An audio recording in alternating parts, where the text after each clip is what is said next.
Hi, this is Miss Jensen, and today we are again talking about graphing rational functions. But we're going to do it with, they're a little bit more complicated than they have been in the past. It's not just a plain x on the bottom. So that's the difference between the rational functions we've done before and now. They're more complicated rational functions.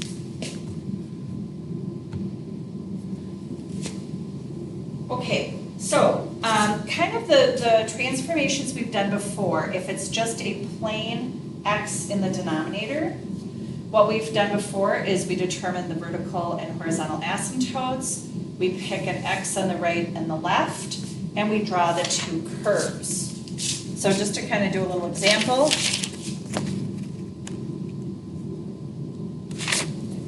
if we look at this one here, we have a vertical asymptote. If I set this equal to 0, I get x equals -3.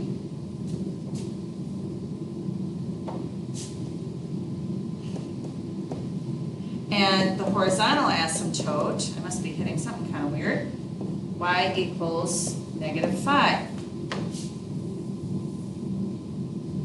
If I graph that, this is my -3. This is my -5. I'm going to try that again. So the vertical, all right, this is going better. X equals -3. The horizontal, it's like the smartboard is haunted here. Okay, so if we draw a little table, remember we took the vertical asymptote -3, and we did 1 point to the left, 1 point to the right of it, and we plugged it in. So if I plug in -4 here, -4 plus 3 is -1, 2 divided by -1 is -5, -2, and -2 minus 5 is -7. If I were to go back and plug in -2, -2 plus 3 is +1, 2 over 1 is 2, 2 minus 5 is -3. So I'm just plugging in the x to get the y, plotting those 2 points, -4, -7, 1, 2, 3, 4, 5, 6, 7, -2, -3. And if you remember, we just connected those. So we went through the point, followed the asymptotes, and those were the graphs. We had one in the upper right, one in the upper left, so they should be kitty corner. So we have already done this kind of rational function where there's just a number over an x in the denominator.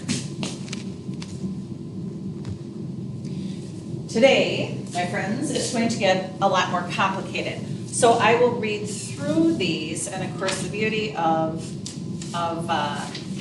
having it recorded is that you can stop it if I go too fast. But these are the rules, or the steps. The first thing we're going to do is we're going to factor the numerator and denominator. Okay? We're going to factor the numerator and denominator. Next thing we're going to do is the factors that cancel result in a whole. So we'll find the x value that makes the factor equal to 0, plug that value into the function. That is left after you cancel. Okay, so we're going to go through all this when we do a problem. Find a vertical asymptote by setting the denominator equal to 0. That's a vertical asymptote. And then this is the part that gets a little tricky, is 4, is because there's 3 different situations for horizontal asymptotes, or something called slants. If the degree of the numerator is 1 higher, we're going to do long divisions. That's why we practice long division. If the degree of the numerator is lower, then the horizontal asymptote is just y equals 0.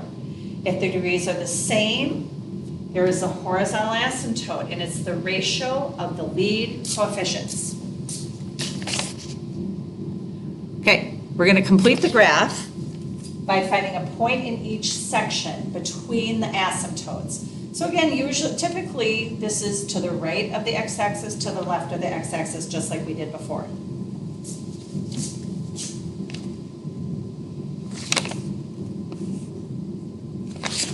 Okay, so we're going to start with one that is already factored. Because the first step is factor the numerator and denominator. I don't have to do that with this one because the numerator and denominator is already factored. Step 2, factors that cancel result in a hole in the graph. So these are going to cancel because they're the same. So I'm going to go down here to this hole, and I'm going to set that equal to 0. Because I'm going to have a hole at -2. It's actually a little bit more. I'll just say x equals -2.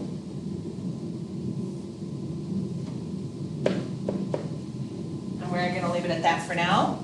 Okay? Actually, I'm going to finish that one, which is kind of the second part of the hole, is once I have the x value, I'm going to plug it back into what is left over to find the y value. So notice what's left over is x minus 3 and x minus 4. So if I plug in this -2, so I have to do it to what's left over. And this is the only time I do it to the leftovers to find out what y is. Usually we always plug it into the original equation. But for a whole, we have to plug it into the leftovers. Well, -2 minus 3 is -5.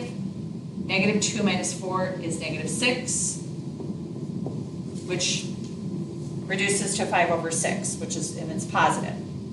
Okay, so that is the whole. So that is actually step 2. Remember, step 1, factor, was done. Step 2, whole. Step 3, find the vertical asymptote by setting the denominator equal to 0. Well, this is what's left of the denominator. It's x minus 4. So if I set that equal to 0, we get x equals 4. So at x equals 4, I have a vertical asymptote. That's step 3.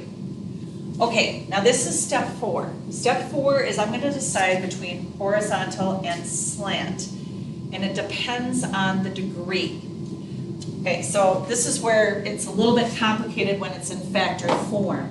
But if you can imagine, if I multiply this whole thing out, my first term, and that's all I care about, is going to be x squared. It's going to be x squared minus 1x minus 6. I really don't even care about that. The denominator, if I multiply this out, the first term is going to be x squared as well. So what are the lead coefficients? Well, it's 1 and 1. And when the degrees are the same, the degree of the top is 2. That's the, if it's a quadratic, the highest degree is a 2. So if the degrees are the same, x to the second, it's going to have a horizontal asymptote that is equal to the ratio of those. So 1/1 is equal to 1. I am going to have a horizontal at y equals 1. And if I have a horizontal, that means there is no slant. There is no slant. Okay? All right. So the last thing I want to do is I want to pick a point to the right and a point to the left. So just like before, that's going to be related to the vertical asymptote. So if this is 4, if I go down 1 and up 1, and I'm going to plug it in to the original. So I'm plugging it into the original, which is what I normally do. So if I plug in 3 here, right? I plug in 3 for x, I get 5 times 0. 3 minus 3 is 0. So 5 times 0 is just 0 on top over -1 times 5, which is -5. Well, 0 over -5 is just 0. So I've got this point here. Now if I plug in 5, so I go back up here.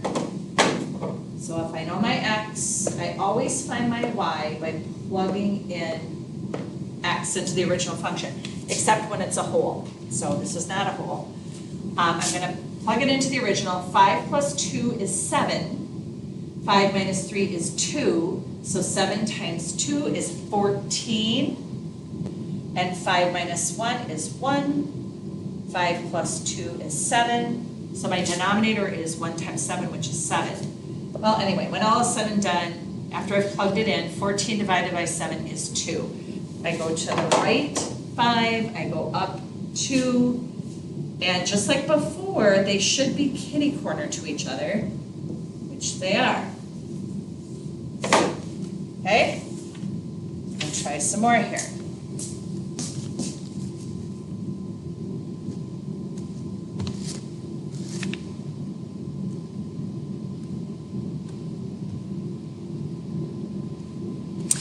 Okay, so we're going to start with step 1. Step 1 is we have to factor the equation. Well, this is why we practice factoring, because it's one of the prerequisites for this. So if I factor this, what are two numbers that multiply out to be -4, and they add up to 3? +4, -1, and it's over x, okay? So I factor that, and the reason I want to factor it is I want to see if there are any common factors I can cross off top to bottom. And there aren't. So remember, step 1 is we factor it. Step 2, I check for holes because there's no common factor top to bottom. So let me remind you, you cannot cross off x's. X plus 4 is a factor. X minus 1 is a factor. There's no x factor by itself on top. So because there's no common factor, there is no hole there. So there's no hole.